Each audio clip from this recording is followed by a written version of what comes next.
저희가 생각하는 고로커피 로스터스는 열심히 하는 것들을 알아봐 주세요 라고 절대 말하지 않는 약간 모자란 애들인 것 같긴 하거든요. 대회를 나가서 입상을 하더라도 그냥 인스타그램에 한번 올리고 끝. 무언가 특별한 일을 해도 내세울 줄 모르는 사람들인 것 같거든요. 그거를 알아봐 주시고 데일리로 방문해서 편안한 4시간을 보내고 싶은 분들이 많이 찾아주시는 매장인 것 같거든요. 남들한테 자랑하고 싶은 공간이라기보다는 나만 알고 싶은 공간이 되었으면 좋겠습니다. 안녕하세요. 고로커피 로스터스에서 커피 파트를 담당하고 있는 홍대규라고 합니다. 고로커피 로스터스는 사실 뭐 이렇게 대단한 포부가 있는 곳은 아니지만 커피를 좋아하는 남편과 디저트를 만드는 아내가 의기투합해서 처음에 만들게 된 장소고요. 오시기 쉽지 않은 곳에 위치하고 있고 또 언덕이 있어서 다들 오실 때 힘들어 하시긴 하는데 그런 공간임에도 불구하고 손님분들이 찾아오실 수 있는 공간으로 만들기 위해서 되게 애를 많이 쓴 공간입니다. 그리고 이 고로라는 이름은 철을 녹이는 용광로라는 뜻에서 가지고 왔거든요. 두 사람이 불을 다루는 일을 하는 공통점이 있어서 불의 이미지를 모닥불의 형태로 주변에 사람들이 둘러싸인다는 그런 두 가지 불의 의미에 모닥불의 이미지가 최종 모양으로 가져오게 되었습니다. 결정적인 계기는 2007년쯤에 이모부께서 에스프레소를 장난치듯이 내려주셨거든요. 그때 에스프레소라는 음료를 처음 먹어보고 맛있다 맛없다를 떠나서 너무 진득하고 꿀 같은 질감이랑 단맛도 좋았고 그렇게 마실 거리라는 것 자체가 처음이었고 너무나 큰 충격을 받았어요. 그래서 그런 에스프레소를 다시 뽑아보고 싶어서 그때부터 집에서도 많이 했고 일을 하면서도 많이 시도를 해왔고 그러면서 커피의 재미를 많이 느끼게 되는 것 같아요. 커피를 업으로 삼으면서 매장에 설 수 있는 나이 제한 같은 현실적인 상한선을 느꼈거든요. 그런 거를 미리 생각하면서부터 이 커피를 계속하기 위해서 다른 영역에 옵션을 나한테 붙여놓지 않으면 언젠가는 커피를 그만둬야 할 수도 있겠다는 위기감을 많이 느꼈던 것 같아요. 그래서 그 당시에 주변에 계셨던 분들한테 조언을 얻었고 로스팅을 쉽게 아무 데서나 접할 수는 없는 상황이었는데 그 당시에는 학원이나 로스팅 교육이 체계적으로 잡혀있는 시기도 아니었어서 무작정 수망 들고 집에서 로스팅을 계속하고 로스팅을 하면서 다른 곳에 헤드로스터로 근무도 했었고 커피 파트 총괄을 해야 하는 그 직책까지도 계속 성장을 했던 것 같은데 내 브랜드를 차리겠다는 욕심 말고 만들지 않으면 안 되는 시기들이 분명히 있었거든요. 그 끝물에서 저희도 밀려 창업을 하게 된 거나 마찬가지기는 한데 스페셜티에 대한 소비자분들의 인식도 많이 올라가 있는 상태라 어느 지역에 있어도 스페셜티를 원하시는 분들이 있을 거다라는 생각에 준비가 충분히 되지 않았음에도 불구하고 무리를 해서 창업을 하게 되었습니다. 원래 이전에는 음악을 했었는데 그래서 항상 홍대 근방에 그 자리를 잡고 있었다가 음악을 통해서 알게 된 분들이 카페를 하셨던 분들이 많았거든요. 그분들이 납품을 의뢰를 하셨고 저희가 창업하기 전부터 거래처가 몇 개가 준비된 상태에서 그분들한테 유사시에 빠르게 갖다 드릴 수도 있는 위치여야겠다 생각해서 2호선 라인을 타고 계속 알아보다가 밀려 왔는데 이상하게 오자마자 와봤던 것 같고 낯이 익다는 생각이 들더라고요. 그래서 봉천동으로 결정하게 되었습니다. 저희 손님분들은 아마 지금 느끼시고 계실 것 같긴 한데 제가 엄청 캐릭터가 선명한 것들을 많이 추구를 해왔었거든요, 지금까지. 그래서 다소 인텐스가 높더라도 이 캐릭터가 그래야만 더 선명하게 표현이 된다면 그런 쪽의 커피를 계속 선보여 드려 왔었는데 작년부터 좀 많이 바뀌었어요. 지금은 그런 확실한 농도감보다도 탑노트들이 선명한 선에서 농도가 높지 않아도 그 스펙트럼이 펼쳐져 있는 커피를 지금은 찾는 식으로 변했거든요. 마시기 부담 없으면서도 확실한 캐릭터 노트와 스펙트럼이 넓은 커피 그쪽을 추구하고 있습니다. 저희는 보통 상대적으로 라이트하게 로스팅을 하는 편인데 로스팅을 통해서 발현되는 맛들을 최대한 저는 억제하고 싶어 하는 편이에요. 그래서 배전도도 좀 낮게 가져가는 편이고 캐릭터들을 최대한 뽑아내면서 로스티드 된 느낌을 덜 주는 방법이 무엇이 있을까를 항상 고민하고 있습니다.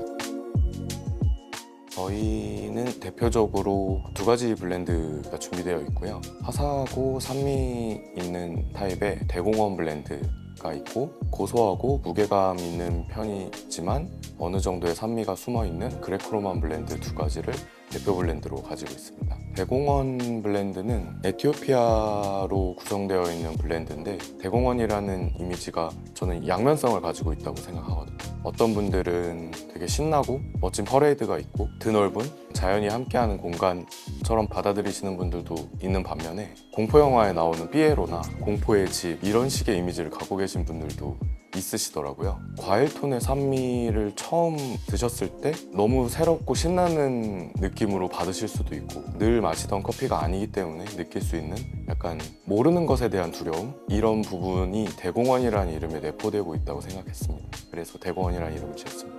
그레코로만 블렌드는 어떤 매장에 수녀님이 한 분 오셨는데 이름을 보고 되게 재미있어 하시더라고요. 그럴 만큼 약간 거창한 이름이기는 해요. 그레코로만이 그리스와 로마를 뜻하는 말인데 고전 문학이나 그쪽에서 통하는 클래식에 가까운 의미로 저희가 그 이름을 갖다 차용을 한 거거든요. 커피의 본질과 그것을 항상 지키겠다는 의미로 그레코 로만이라고 붙여놓은 거고요. 콜롬비아 베이스의 과테말라와 온두라스가 들어가 있습니다.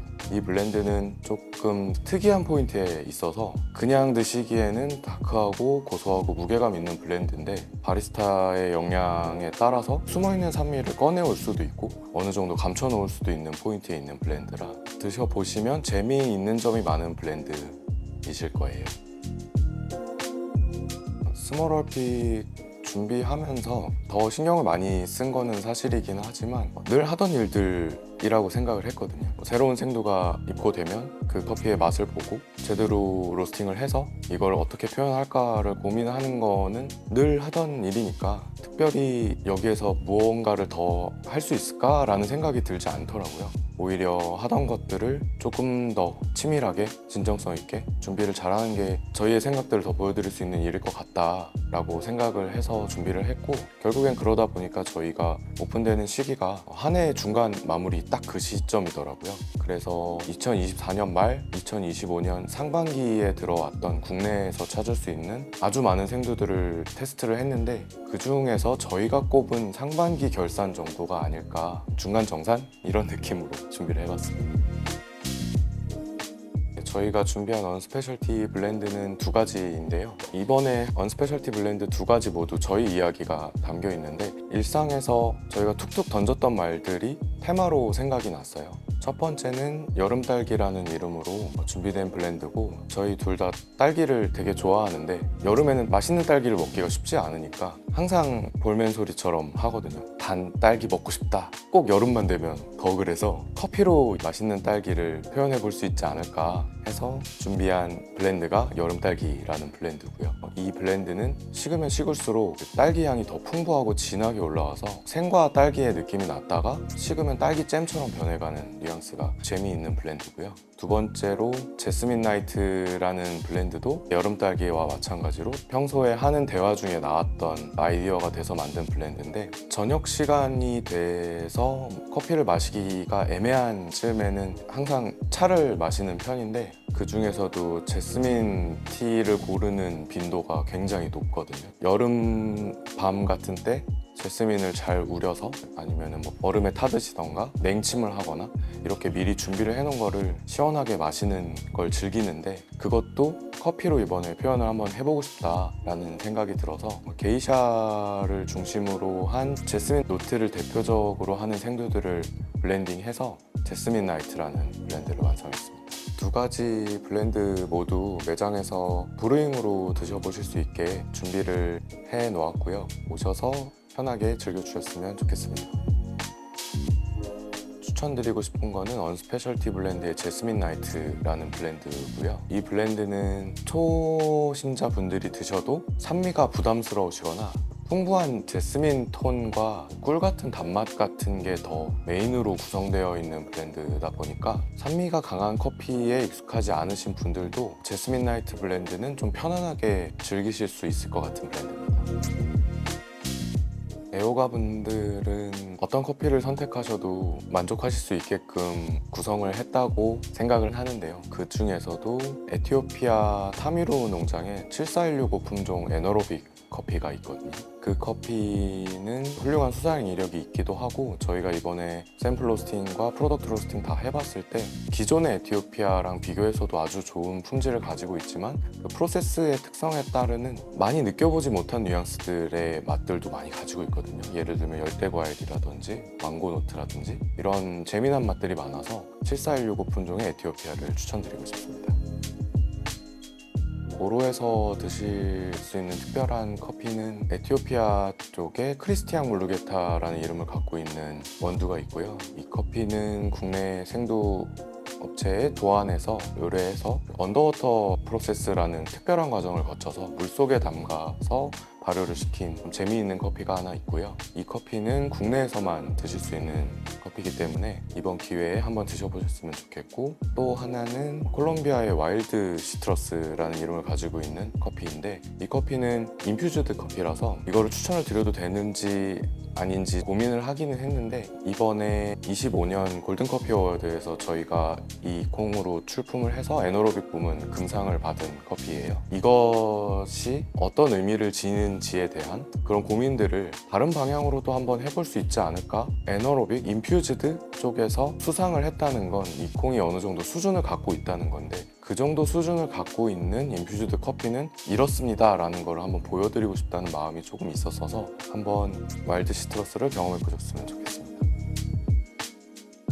3만원 이상 구매하신 고객분들께는 배송비를 무료로 해드리고 있고, 5만원 이상 구매하신 분들께는 저희가 제작한 친환경 소재로 만든 에코백 2가지 종류 중에 랜덤으로 제공될 예정이고요. 추가로 선물을 하시기 편할 수 있게 이름을 적을 수 있는 택이 달려있는 파우치를 5만원 이상 구매하셨을 때 300분께 선착순으로 드리고 있습니다. 그리고 10만원 이상 구매하신 고객분들께는 저희 심볼이 담겨있는 밀크글라스로 만든 머그컵을 준비해 놓았고요. 저희 언스페셜티 블렌드 중에 한 종과 싱글 오리진 원두 중에 한 종을 구매하셔서 인스타그램에 보로커피 로스터스와 스페셜티를 태그해 주시면 저희 스마트 스토어에 할인 쿠폰을 제공해 드리고 있습니다. 스몰 월픽을 열심히 준비를 해왔는데, 받아보시는 분들이 고로커피는 어떤 곳이구나, 가보지 않았어도 이런저런 느낌이 있는 곳일 것 같다라는 생각이 드셨으면 좋겠고요. 최고의 커피를 만들어 드릴 수 있을지는 모르겠지만 아주 좋은 기억으로 남는 커피가 되었으면 하는 바람이 있습니다. 당신의 더 나은 커피 생활을 위해